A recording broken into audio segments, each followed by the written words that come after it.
안녕하세요. 최혜님 법률사무소의 이수연 변호사입니다.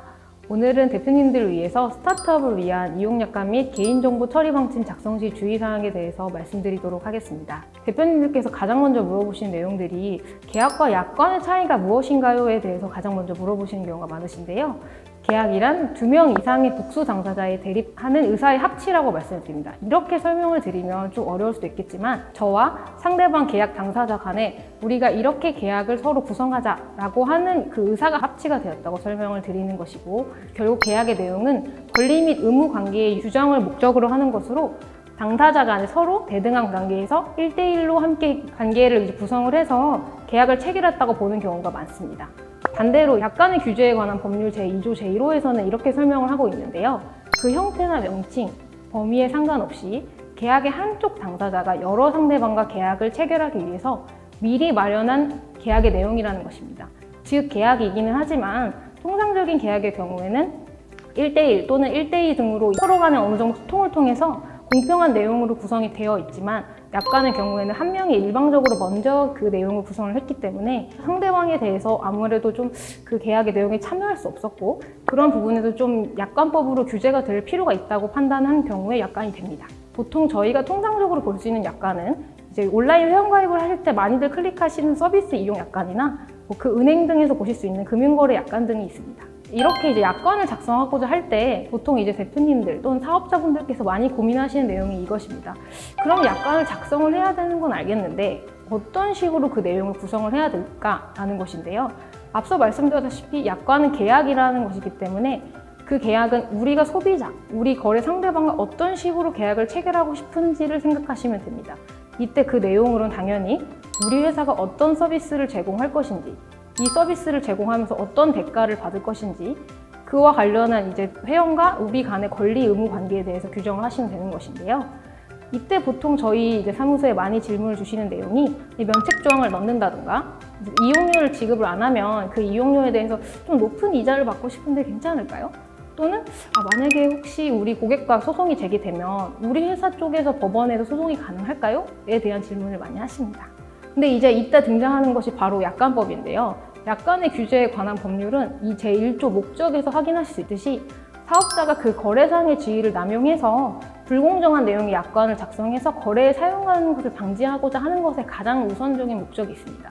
이 말은 즉슨 약관을 설정을 했는데 이 약관이 그 쓴 당사자에게만 너무 유리하게 작성이 되어 있는 것 같다 하면은 이 조항은 우리가 무효로 보겠다라고 하는 내용이 전반적으로 담겨 있다고 볼 수 있는데요. 지금 이제 보시면 약관법에서 주로 다루어지는 중요 조항 중에 하나입니다. 제7조, 제8조, 제6조 보시면 만약에 사업자가 상당한 이유 없이, 타당한 이유 없이 본인들이 배상해야 되는 손해배상 범위를 제한하거나 또는 자신이 부담해야 될 위험에 대해서 고객에게 떠넘기는 면책 조항이 있을 경우 이런 조항을 금지하고 있으며, 반대로 이제 우리에게 이 지급해야 할 이용료를 제때 지급하지 않았으니 고이율의 지연 손해금을 받고 싶다 하는 경우 이런 손해배상 의무를 부담시키는 약관 조항 역시 무효가 됩니다.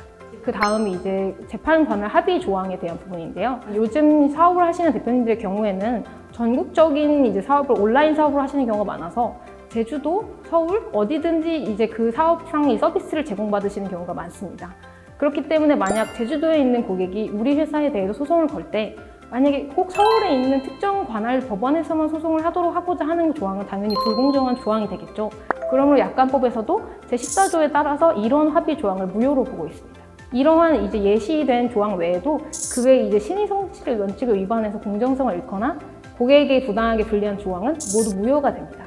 이렇기 때문에 아무래도 이용약관을 작성할 경우에는 약관법을 우리 회사가 준수하고 있는지를 좀 판단하는 것이 중요하고요.